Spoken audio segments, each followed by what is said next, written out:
to read some stories from some very old newspapers in the area, Mendota Bulletin, Sun Bulletin papers, and these date back many years ago, some well over 100 years ago. But I find it interesting that crap happens, and the craziest things you would never, I mean, life is crazy, and it's always happening. It never ends with humans. All right, anyway, this one is dated October 1st, 1875. It says, killed by the cars. Okay, that usually means in the old days, killed by the trains. Okay. A passenger coming west on the fast train last Tuesday, in looking out of the car window, was so unfortunate as to drop his false teeth overboard between this point and Earlville. On arriving at Mendota, he stopped on a layover ticket and started back up on foot, back up the track to look for his teeth. He had proceeded beyond Meriden in his search when he stepped off the track to let a freight train pass. While he was standing between the double track, another train came along, and finding himself between two fast-moving trains, he became confused, and stepping on the track, he was run over and instantly killed. So the moral of that story is just forget about the teeth and get another set. Okay, this one is dated December 2nd, 1904. It's headlined as Missed His Footing. A young man by the name of William Wilson of Bellevue, Illinois, who has been employed on the subway, attempted to board an outgoing Illinois Central freight train Monday evening, but missed his footing and was thrown to the ground, striking a switch with such force as to break it. Now, Mr. John H. Faber was coming down the track and saw the man attempt to catch the train, and when he fell, ran to his assistance. He picked Mr. Wilson up, and at first thought his leg was cut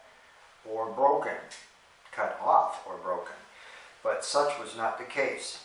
He had two bad cuts in his face and also suffered much pain in his chest by being thrown against the switch.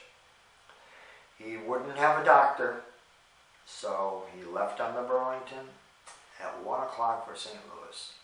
This man wanted to save his money by riding a freight train and will probably pay dearly for it. Okay, I'm going to read a few more here. Boarded the wrong train. This one's dated July 6th, 1911. Charles Johnson, a carpenter employed in Mendota, had planned to see the airship fly at Princeton on July 4th. He bought his ticket and saw a train waiting on both sides of the depot. By mistake, he boarded the Illinois Central, and when the conductor noticed his Princeton passenger, he offered to stop the train, but Johnson jumped off before the train stopped, and his head and shoulders struck a switch which cut quite a gash in his head, besides breaking his collarbone. Johnson did not see the airship fly, but saw plenty of stars when he came in contact with the switch. The airship was one of the first, just a plane, of course at that time one of the first aeroplanes, Okay. Alright, here's another story. This one's dated August 20th, 1904. Tragedy for these young kids. 4 young men whose homes are in Amboy were killed at Freeport while riding on a switch engine. The engine started to back up to a number of freight cars, and upon the failure of the brakes to work, all 4 of the young men were crushed and died shortly after. Terrible. Okay, this one's called Killed by the Cars. That was a very common headline I noticed through all the old papers, when people got killed by the trains. says killed by the cars. Alright, this one's dated August 26, 1904. Fred Mink of Kewanee, a young man 20 years of age, was killed at Midway, about 10 miles south of Mendota, last Sunday. With a friend named Roy Adams, they attended the carnival at LaSalle. Having spent almost all their money, they decided to walk to Mendota and from there take a train to Kewanee. After walking as far as Midway, they became tired and sat down on the tracks and fell asleep. An Illinois Central freight due at 4:45 o'clock came speeding down the tracks, and when within a few feet of the young men, Adams, awakened by the noise, escaped, but Mink was instantly killed. He was taken to LaSalle and then to his home in Kewanee. Tragedy, I'm telling you, you got to stay off them tracks, you know, and I can't say I did as a teenager, but I don't know, I was just extremely cautious because I knew the harm that trains were capable of. You had to be constantly aware and you had to be constantly careful. Okay, let's read another one here. Right. Jumped from the train. Okay. This one's dated December 28th, 1911. Jerry B. Phelps, in jumping from the southbound passenger train on the Illinois Central Saturday evening, was thrown to the ground and bruised up considerably. His eye was blackened, his face bruised, but he was glad it was no worse. Hereafter he will wait until the train comes to a full stop. Even I've seen that at the Mendota station where the train was pulling out of the station and somebody had, jumped from the train. And they fell and rolled on the platform with luggage. It was crazy. All right, let me back up and read about that airplane I was talking about, because here's a little advertisement for it. It's called the Moisant, M-O-I-S-A-N-T, monoplane. The most famous airship of Europe, with the renowned pilot J. Hector Worden, will make a cross-country flight from the Mendota Fairgrounds to Princeton. Starting from the fairgrounds at 1:45 p.m., Mr. Hector will give a demonstration of the airship before leaving the grounds. Mendota now has the opportunity to see a real great big airship, one that flies in the air and circles about like a huge bird. Don't fail to miss it. Anyway, I thought I'd add that. Okay. The plane was supposed to be in Mendota at the fairgrounds. It was to go from Mendota to Princeton on Tuesday of July 2nd, 1912. Okay, Touched a Live Wire is the title of the next clipping. February 6, 1903. Young Al, son of Albert Degenhardt, about 15 years old, met with a very serious accident last Sunday night about 6 o'clock.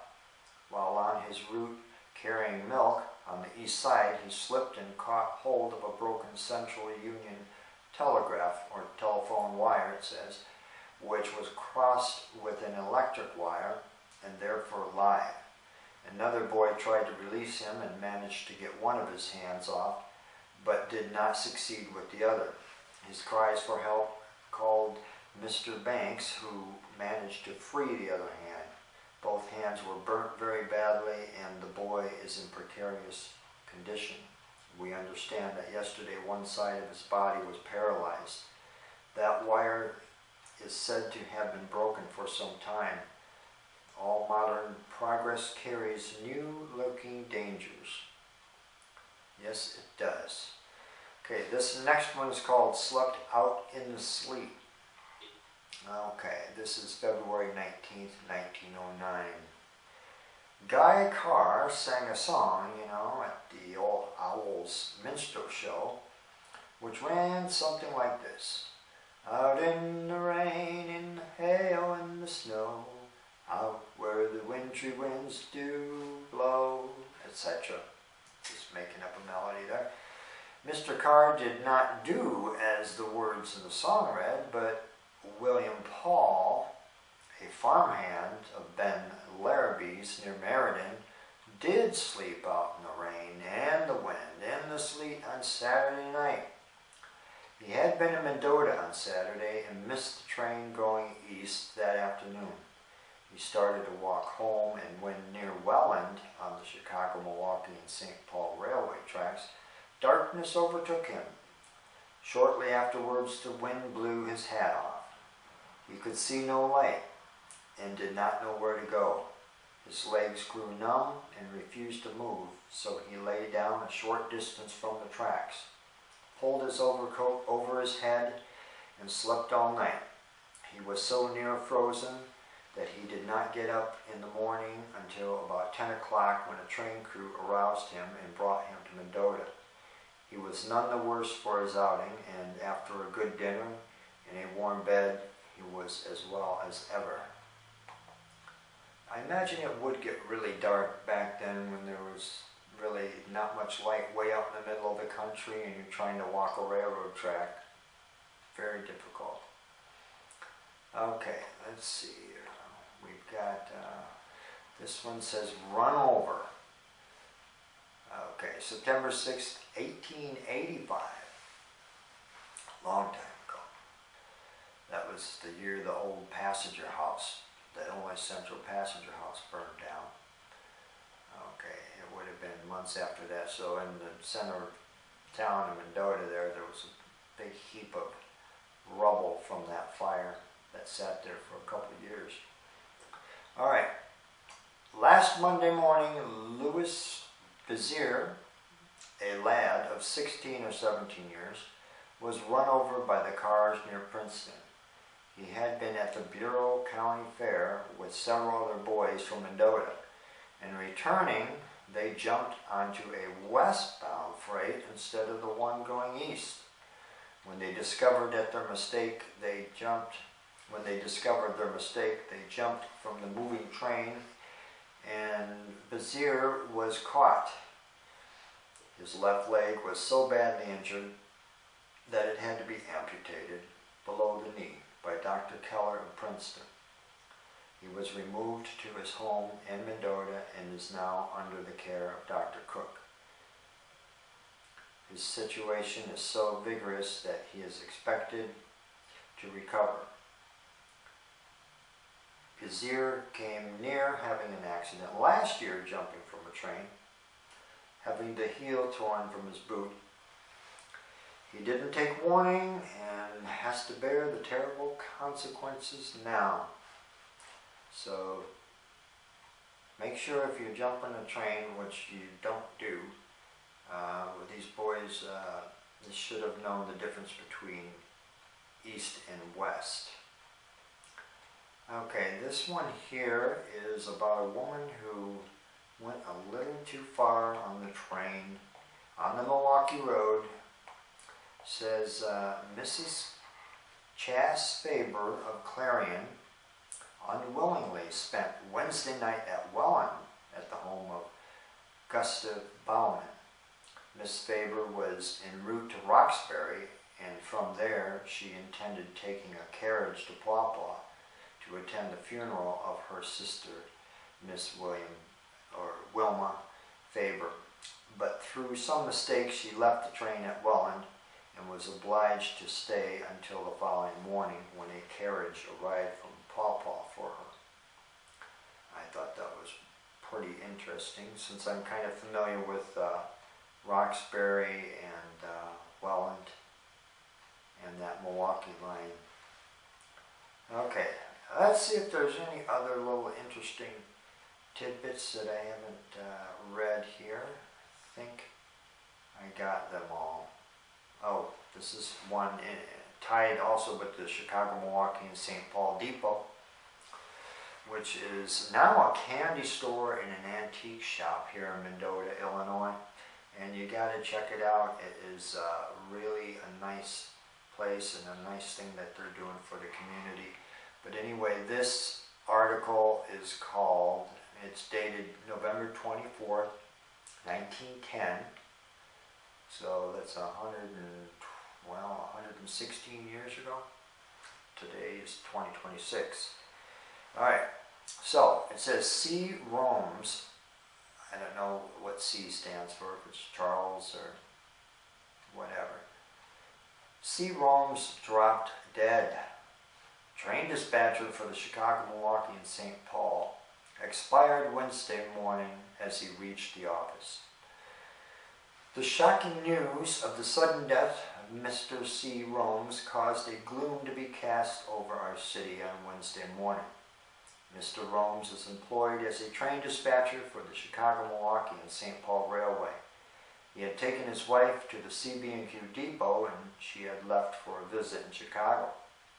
He then walked to the Milwaukee depot, which is about 4 blocks south, and upon arriving, appeared to be in his usual good health, with the exception of complaining of a severe headache. His co-workers urged him to go home and rest until his headache was better. Mr. Romes declined and started to work, but suddenly he fell over and expired in a few minutes. Mr. Romes, who was on her way to Chicago, was notified at Aurora and returned to Mendota. Mr. Romes came to Mendota when the Milwaukee first opened their line through this city, 1904. He was greatly beloved by all. He leaves a wife and 4 small children. I mean, if you really think about that, you know, I mean, the wife being notified at Aurora, having to turn around, I mean, imagine that trip back home to Mendota and with the kids, it's tragedy, so I can feel that pain. This next one is July 9th, 1909. Okay, this was right after the July 4th celebration. It's called Cannon Exploded. The Mendota Cannon, which has done service in heralding forth the advent of many a 4th of July and other celebrations, is now a thing of the past, having exploded on Wednesday morning. John Degenhart was firing it off. It stood between the Illinois Central and the Chicago-Milwaukee Railroad tracks, about a block north of the Milwaukee depot. About a pound of powder had been poured in, and the usual amount of wadding used. I don't know about cannons, but when set off, the cannon burst, pieces flying 200 feet. One went through a coal house quite a distance away. It was a narrow escape for many boys who stood nearby, also for Degenhart. Luckily, no one was hurt. Okay, I think that is about it. Okay, I hope you enjoyed these little stories here. I did. I mean, it's just the craziest things that can happen, you know, when you're around trains. Let me read one more that I see here. June 25th, 1914. Fell from train, suffers broken wrist. Miss Clara Breck fell from a passenger train on Friday morning as it was leaving the Union Depot and escaped with a broken wrist and a gash over the left eye.